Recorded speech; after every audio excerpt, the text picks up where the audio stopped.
خالی یہ نہ دیکھو کہ فلاں کتنا بڑا عالم ہے، ساتھ یہ دیکھو دل میں کلے ایمان بھی ہے یا نہیں، ایمان بھی ساتھ سے آمنوا والذین اوتوا العلم درجہ، کہ وہ کہ جن کے پاس ایمان ہے اور جن کے پاس علم کی دولت ہے، یہ دونوں ہوں گی تو بحمداللہ ہم نے جس کو بلند عرفہ مانا وہ صرف ایمان نہیں رکھتا بلکہ ایمان والوں کا امیر ہے، وہ صرف علم نہیں رکھتا بلکہ مدینہ العلم کا بھی دروازہ ہے۔ یہی معیار ہے نا جب قرآن نے بتا دیا کہ فضیلت کا معیار علم ہے اور ایمان۔ ایک اور آیت پڑھتا ہوں، قل هل يستوي الذين يعلمون والذين لا يعلمون، خبردار ابھی ان سے پوچھ لیجئے کیا علم رکھنے والے اور علم نہ رکھنے والے برابر ہو سکتے ہیں؟ اس آیت سے بھی ثابت ہو گیا جو جاہل ہے وہ برابر نہیں اس کے جو عالم ہے، سوال کرنے والا افضل نہیں، جواب دینے والا افضل ہے۔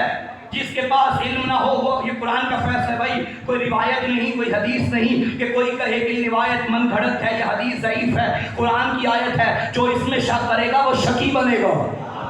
قرآن کی آیت میں کوئی شک نہیں، قرآن کا ایک ایک لفظ حکمت کا خزینہ ہے، علم کا مدینہ ہے۔ میرے ساتھ ساتھ چلے، ساتھ ساتھ سفر کریں۔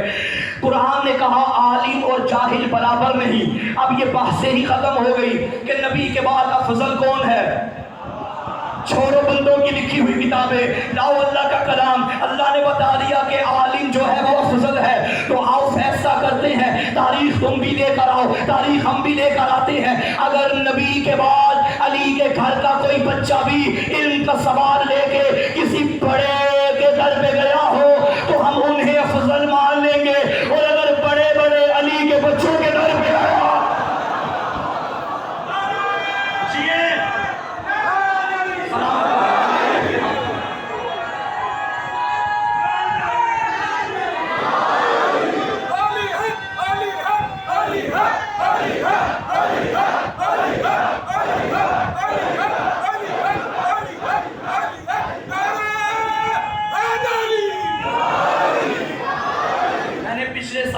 جملہ کہا تھا، تکرار کر رہا ہوں، معاف کیجئے گا، کہ نعرے لگاتے شرم فیل نہ کیا کرو، دائیں بائیں نہ دیکھا کرو کہ مجھے کون دیکھ رہا ہے، جگر کی طاقت سے یہ نعرے لگایا کرو، خون کی طہارت کی نشانی ہے یہ نعرے، جگر کی طاقت سے یہ نعرے لگایا کرو۔ خدا کی قسم، یہ جملہ میں نے چکوال میں بھی کہا تھا، یہاں بھی کہہ رہا ہوں، خدا کی قسم، خدا کی قسم، یہ وہ نعرہ ہے جو تمہیں زندگی کے کسی موڑ پہ شرمندہ نہیں ہونے دے گا۔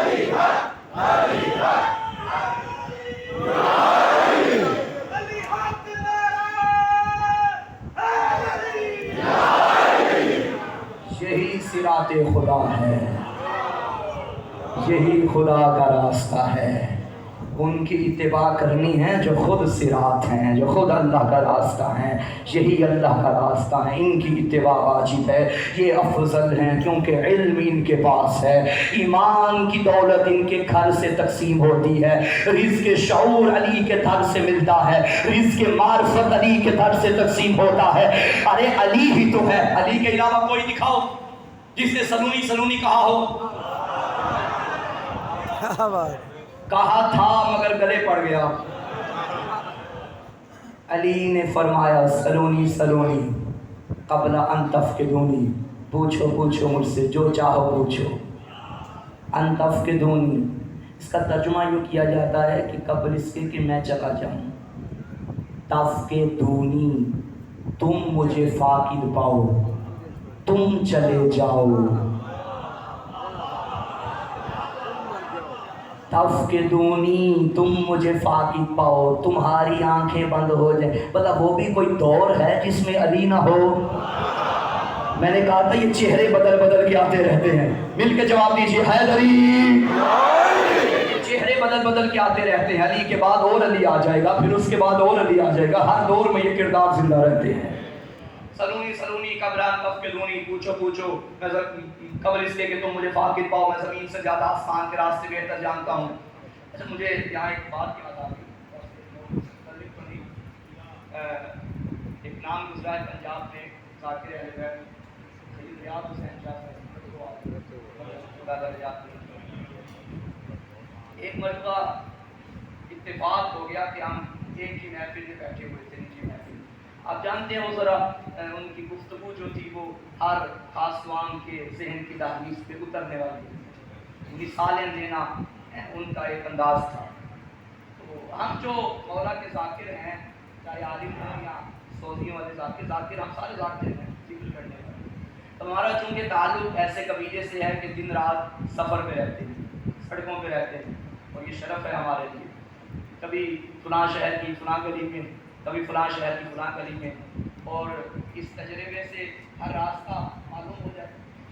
تو محفل میں بیٹھے تھے تو کسی نے پوچھ لیا، شاہ صاحب یہ مولا امیر نے جو فرمایا میں زمین سے زیادہ آسمان کے راستے بہتر جانتا ہوں، پر سامنے والوں نے آسمان پہ کہاں جانا تھا؟ مولا وہ بات کرتے، یعنی اس نے اپنے ذہن کے مطابق سوال کیا، مولا وہ بات کرتے جو سامنے والوں سے متعلق تھی، یہ فرما دیتے میں زمین کے راستے جانتا ہوں۔ شاہ صاحب نے فرمایا عقل کے ناخن دو، زمین کے راستے تو علی کے ذاکر بھی جانتے ہیں۔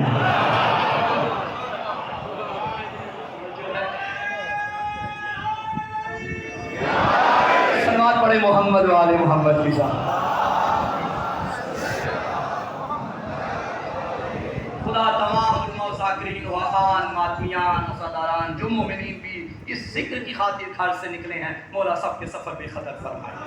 علی مولا فرماتے تھے لو سنیت وسادۃ فجلست علیہا لأفتیت اہل التوراۃ بتوراتہم حتی ینطق التوراۃ فیقول صدق علی، لأفتیت اہل الزبور بزبورہم حتی ینطق الزبور فیقول صدق علی، لأفتیت اہل الانجیل بانجیلہم حتی ینطق الانجیل فیقول صدق علی، لأفتیت اہل القرآن بقرآنہم حتی ینطق القرآن فیقول صدق علی۔ ابو طالب کا بیٹا علی فرمایا کرتا تھا اگر مسند قضاوت کو بچھایا جائے، اوپر علی کو بٹھایا جائے، آئیں زبور والے زبور سے پوچھیں میں زبور سے بتاؤں گا، انجیل والے انجیل سے پوچھیں میں انجیل سے بتاؤں گا، تورات والے تورات سے پوچھیں میں تورات سے بتاؤں گا، قرآن والے قرآن سے پوچھیں میں قرآن سے بتاؤں گا۔ اگر میری باتوں پہ یقین نہ آئے میں خاموش رہوں گا، کتابیں کہیں گی علی سچا ہے۔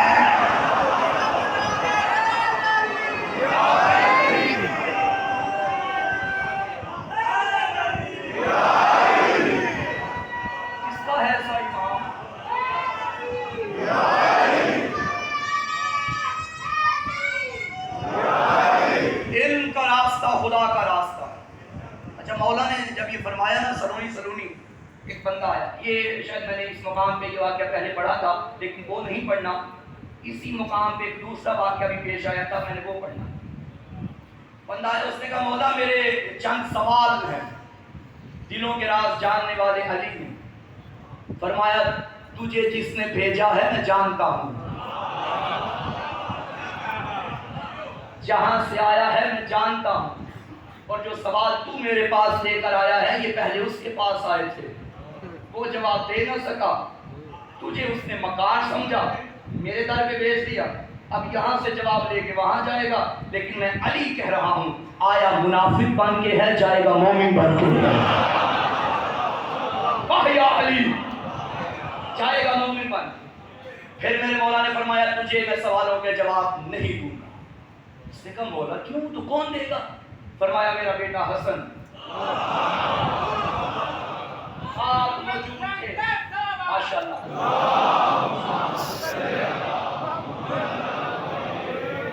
بچپن تھا میرے مولا کا، معذرت کے ساتھ معاف کیجیے گا لفظ بچپن جو میں نے بولا، میرے پاس الفاظ کی کمی ہے، ورنہ اس گھر کا بچپن پڑھنا بھی بچپن ہے۔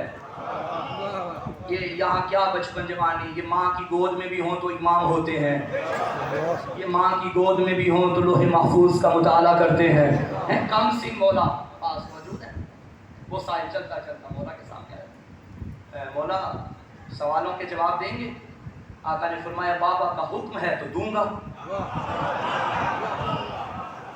یہ ہے انداز بندگی، یہ ہے اسلوب آداب۔ بابا کا حکم ہے، البتہ بابا کے حکم میں ترمیم کروں گا۔ بابا نے فرمایا ہے سوالوں کا جواب دوں، میں تجھے تیرے سوال بھی بتاؤں گا، میں تجھے تیرے جواب بھی۔ اس پہ کب کبھار ستاری ہو گئی، کب کبھی کاری ہوگی، سوال بھی مولانا نے فرمایا۔ ہاں اچھا، اس نے آزمانے کے لیے پوچھا، جی بتائیے سوال کیا ہے؟ پہلا سوال خواتین کے مسائل کے بارے میں تھا، مولانا نے بتایا اور جواب بھی دیا۔ پھر مولانا نے فرمایا تیرا دوسرا سوال یہ ہے کہ زمین اور آسمان کے درمیان فاصلہ کتنا ہے؟ تیرا تیسرا سوال ہے مشرق و مغرب کے درمیان فاصلہ کتنا ہے؟ تیرا چوتھا سوال ہے حق اور باطل کے درمیان فرق کتنا ہے؟ تیرا پانچواں سوال ہے کائنات میں کون سی ایسی 10 چیزیں ہیں جن میں سے ہر شے دوسری شے پہ غالب ہے؟ مولانا نے فرمایا سن، زمین اور آسمان کے درمیان فاصلہ مظلوم کے دل سے نکلی ہوئی ایک آہ کا ہے۔ جہاں دل مظلوم سے نکلتی ہے وہاں عرش الہی پہ جا لگتی ہے۔ اتنا یہ یاد رکھیے گا، زندگی کے کسی موڑ پہ بھول کے بھی کسی پہ ظلم نہ کرنا۔ اللہ ظالموں کا نہیں مظلومین کا مددگار ہے۔ مظلوم کے دل سے بد دعا نکل گئی تو زندگی تباہ ہو جائے گی۔ اتنا صرف یہاں سے نکلتی ہے شیء الہی کا، بس اتنا بس۔ مشرق و مغرب کے درمیان فاصلہ آقا نے فرمایا جتنا سورج ایک دن میں طے کرتا ہے۔ پھر مولانا نے فرمایا تو نے پوچھا کہ حق اور باطل کے درمیان فرق کتنا ہے، تو سن 4 انگلیوں کا۔ سنو تو باطل، دیکھو تو حق۔ آپ نے کیا سمجھا کہ بے معنی جملہ تھا؟ آخر خطیب ممبر سنونی کا بڑا بیٹا ہے، خطیب نوکے سینا کا بھی امام ہے، 2 خطابت کے پہاڑوں کے درمیان بنا ہوا حسن مجتبیٰ۔ مولا نے فرمایا 4 انگلیاں، سنو تو باطل، دیکھو تو حق۔ میں یہی سمجھا ہوں مولا بتانا یہ چاہتے ہیں جہاں سے تو آیا ہے وہ دین سنتا رہا، جہاں اب آیا ہے ہم وہی کو اترتا دیکھتے رہے۔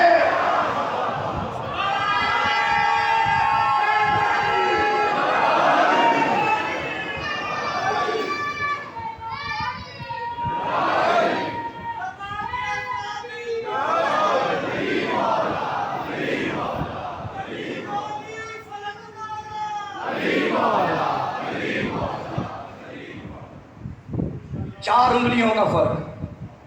تیرا آخری سوال کون سی ایسی 10 چیزیں ہیں جن میں سے ہر شے دوسری شے پہ غالب؟ آقا نے فرمایا پتھر۔ مولا پتھر پہ غالب کیا ہے؟ فرمایا لوہا جو پتھر کو بھی توڑ دیتا ہے۔ مولا لوہے پہ غالب کیا ہے؟ فرمایا آگ جو لوہے کو بھی موم بنا دیتی ہے۔ مولا آگ پہ غالب کیا ہے؟ فرمایا پانی جو آگ بھی بجھا دیتا ہے۔ مولا پانی پہ غالب کیا ہے؟ فرمایا بادل جو پانی کو لے کے چلتے ہیں۔ آپ پریشان ہو گئے ہیں؟ اچھا، پانی پہ غالب بادل جو پانی کو لے کے چلتے ہیں۔ مولا بادلوں پہ غالب کیا ہے؟ فرمایا ہوا جو بادلوں کو لے کے چلتی ہے۔ مولا ہواؤں پہ غالب کیا ہے؟ فرمایا وہ فرشتہ جسے ہوائیں چلانے پہ معمور کیا گیا ہے۔ مولا فرشتے پہ غالب کیا ہے؟ فرمایا ملک الموت جو اس فرشتے کو بھی نہیں چھوڑے گا۔ مولا ملک الموت پہ غالب کیا ہے؟ فرمایا موت جو ملک الموت کو بھی آ جائے گی۔ مولا موت پہ غالب کیا ہے؟ آقا نے فرمایا موت